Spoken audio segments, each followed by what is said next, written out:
Hi. Hi. Thank you.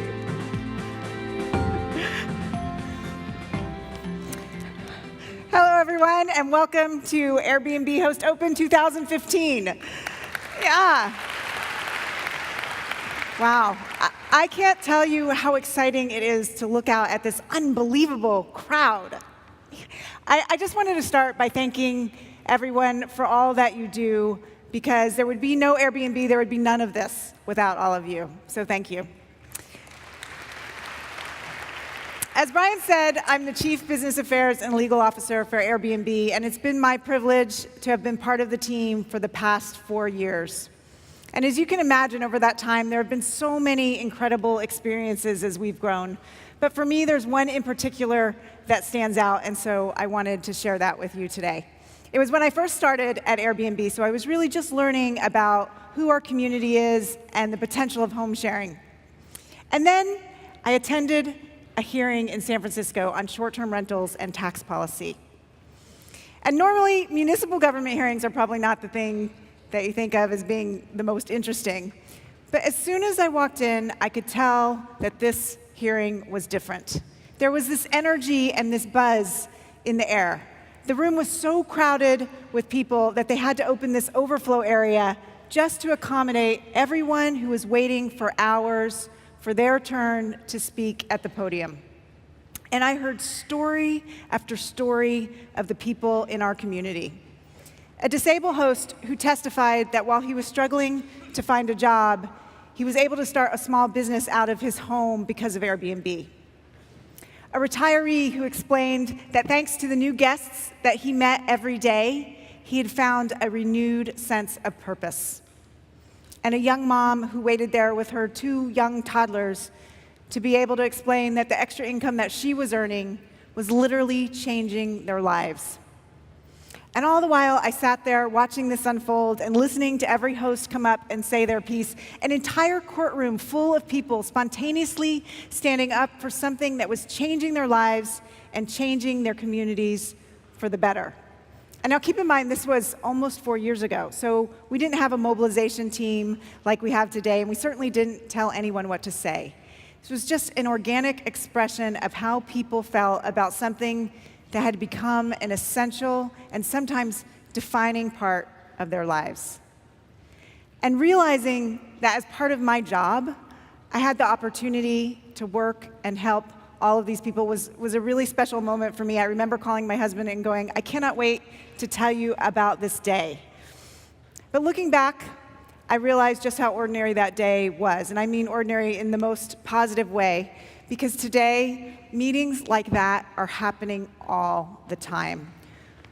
Right now, there's a host somewhere deciding to tell his or her story, and in many cases, there's a local leader or politician who is just about to learn that there's so much more to home sharing than they ever imagined. And over the last few years, I've watched this simple but effective model of pushing for change spread all over the world. And at this point, there's a pattern. Wherever you live, there will always be people that start out skeptical or confused about home sharing. You know, why would anyone want to stay with a stranger? What about the neighbors? Is it safe? But then they hear from hosts like you, people passionate enough to take the time to showcase the power of this community. And then there's this moment where a light just goes on and they finally get it. And when you multiply that moment, it turns into a movement. And that's one of the reasons we're all here today. We want to make sure that home sharing continues to thrive and grow. And while Airbnb has close to 100 public policy experts and mobilizers all over the world supporting you every step of the way, ultimately, it's the stories that you tell and the actions that you take that make all the difference to policymakers. And that's why you're really the most important part of this movement, and together, we're working towards a new reality, a day where home sharing is embraced by every city on the planet. Yes, I love that.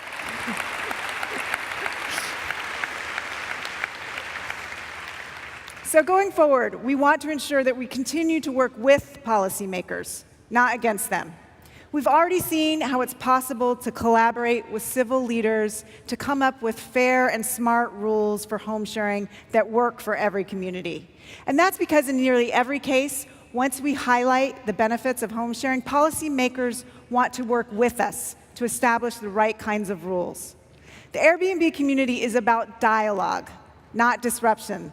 And once your neighbors and local officials meet you and hear your stories, they start to understand why home sharing is fundamentally good for cities and good for society. I think the first thing people understand are the economic benefits. And our team is working, I think we're behind a slide.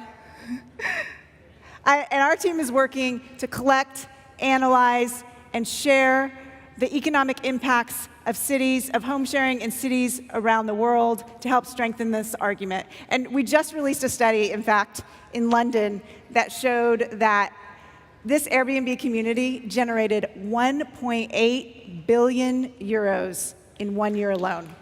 1.8 billion euros. It's incredible.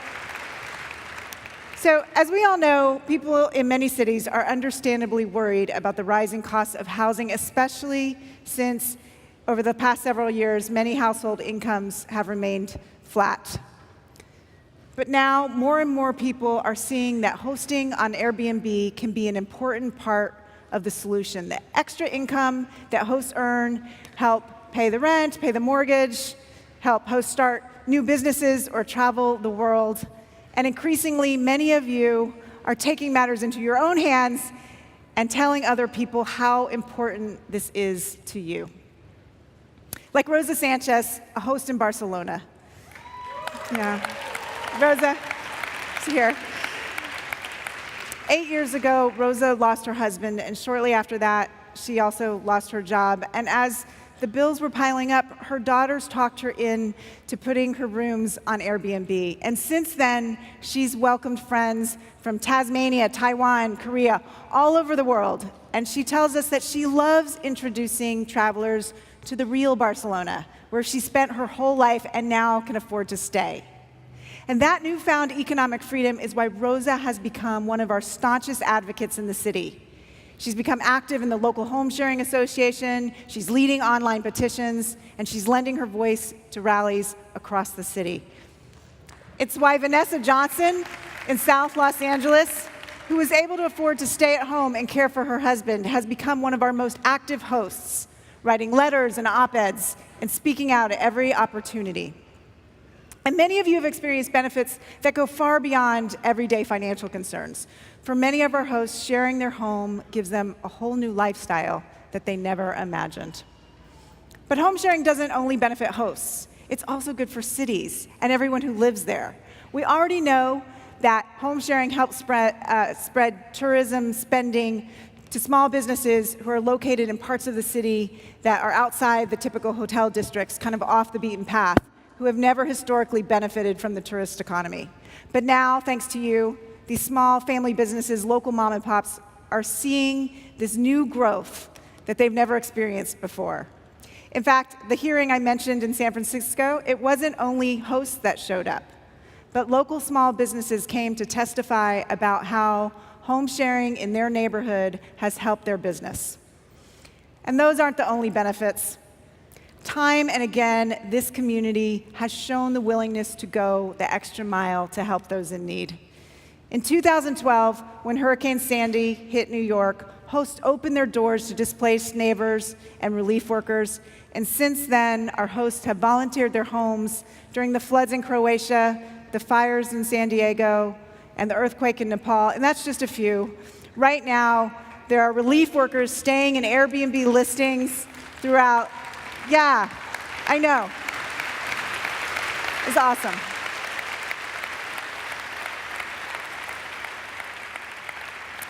Relief workers are staying in Airbnb listings throughout Serbia, Greece, and Macedonia to provide vital support to the refugees.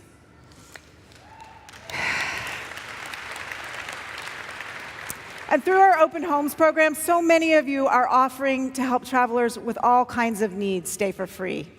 In Boise, Idaho, Maddie and her partner just recently renovated their home, and they decided to take a little of an unusual direction and turn it into a respite for out-of-town guests traveling to receive local medical treatment. And Maddie tells us that even though she meets people as patients, they depart as lifelong friends. This is awesome. And those are just a few of the ways that our hosts are providing so much more than just a room. And in every case, these stories help show the rest of the world the power of this community, and that is how change will keep coming.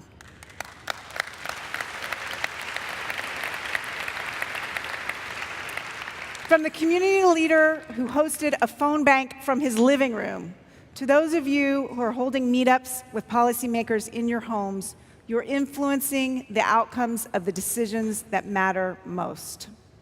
Now, I know this takes time, and it's a commitment, but I'm here to tell you that the work is paying off.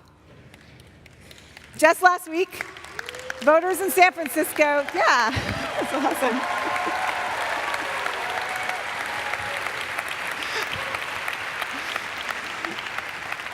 Just last week, voters in San Francisco defeated a ballot measure that would have severely restricted home sharing in our own hometown.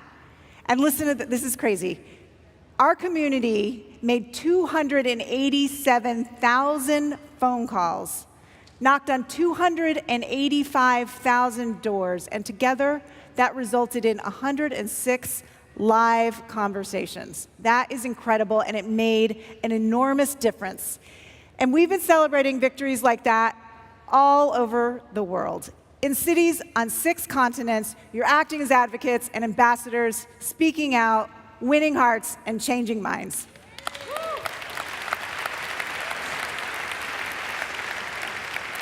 As a result, in places like the UK, Portugal, Milan, Amsterdam, Nashville, San Jose, Philadelphia, your actions have directly led to legislation that will ensure that home sharing is here to stay. And right here, thanks to your work partnering with our team in Paris, home sharing in France is accepted, and today travelers can experience this beautiful city like a local. And as I said, I know it's a commitment and it's not always easy, and on this journey we're all on together. There are always going to be bumps in the road, and that's why I'm here to tell you that we're always going to be there for you. And with that in mind, I wanted to introduce you to Chris Lehane, who is our new head of public policy. We're continuing to build a world-class team of talent to support you. And Chris is someone that you're all going to be able to count on as having in your corner. And I'm going to bring Chris on stage in a moment to make a couple of exciting announcements. But first, I want to tell you a little bit about Chris. Chris has a long track record of success in government, on campaigns, and in the business world. He was in the Clinton White House, where he worked on a variety of issues, including international initiatives. He's represented companies, done campaigns, and represented nonprofits throughout Europe, Latin America, and Asia. He's an incredible political strategist, and he's never more at home than when he's on a campaign. He's seen it all, and he knows how to win, and he is now leading our efforts to persuade decision makers, mobilize new allies, and continue to build on this movement that you all have created. So please join me in welcoming Chris Lehane to the stage. That was awesome. That was great. I don't know if you're clicking. Thank you. Isn't Belinda fantastic? We are so blessed to have her. She is so passionate about the mission, so wise, and so committed to all of you. I also want to thank the founders, Brian, Joe, Nate. Thanks for inviting me to participate in this journey. And I have to say, I'm so incredibly impressed by how every decision that they make is based on values and principles. You heard Brian talking about that. And I want to thank all of you for being here. It's great to see this type of energy in this audience. It's unbelievable and it's fantastic.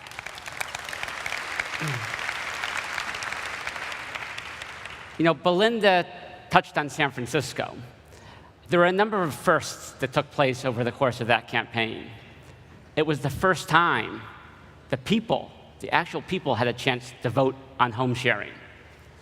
It was the first time that we saw home-sharing political clubs, and they were the heart and soul and center of the campaign. Belinda talked about the results.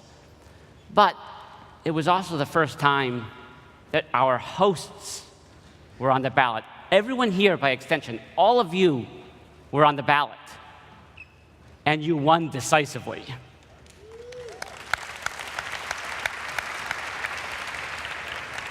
You won because you adhered to that old African proverb of voting with your feet, right? You look at the results of the 138,000 people who are part of the Airbnb community in San Francisco. By a percentage, they greatly outvoted the rest of the voters who are not part of the Airbnb community in San Francisco. And what happened? We won by double digits.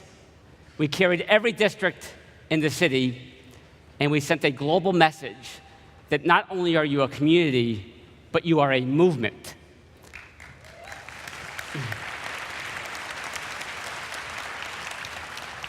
Airbnb was started as a people-to-people home-sharing network. And at least from my perspective, as it has evolved, it has also become a people-for-people power-sharing network. For the people, by the people, and of the people. And as Belinda touched on, right, we're going to have more fights, and we're going to have more battles in the days and months and years to come. But when this community is empowered to be a movement, it cannot be beat. That is clear for all to see. Now, sort of informed by the San Francisco experience, last week we announced that we wanted to work with the community to create 100 home-sharing clubs globally over the course of 2016. These will be the centers of where we really engage in our public policy activity. Now, for these to work and to be as successful as we think they can be, there's really three elements: organize, mobilize, and legitimize. So let me take each one in kind. Organize. These clubs have to be led by you, built by you, made up of you.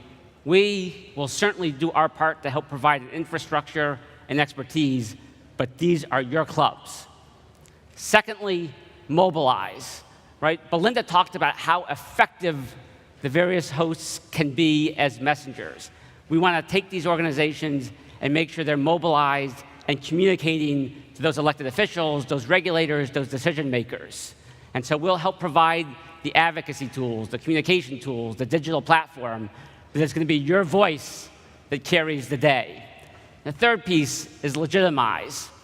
At the end of the day, what we really want to have in place are agreements that allow you to continue to be able to have the right to share your home. Brian touched on our commitments. We're going to seek to work with cities to be able to put in place partnerships that will allow for the types of progressive laws that will allow you to continue to do what you do so well. Let me take a big step back. As we think about where we are today, I'm reminded of some words that Brian has said, and Brian was actually paraphrasing Victor Hugo, so it's appropriate that we're here in Paris. That home sharing is a big idea, so big that no army could ever really stop it. Right? You are on the side of history. And as we go forward and think about this, I want you to know that we understand that we're all in this together. You are us, we are you. And as we go forward and work together, our mantra will be early to bed, early to rise, and work like hell and organize. Thank you very much. I look forward to working with everyone.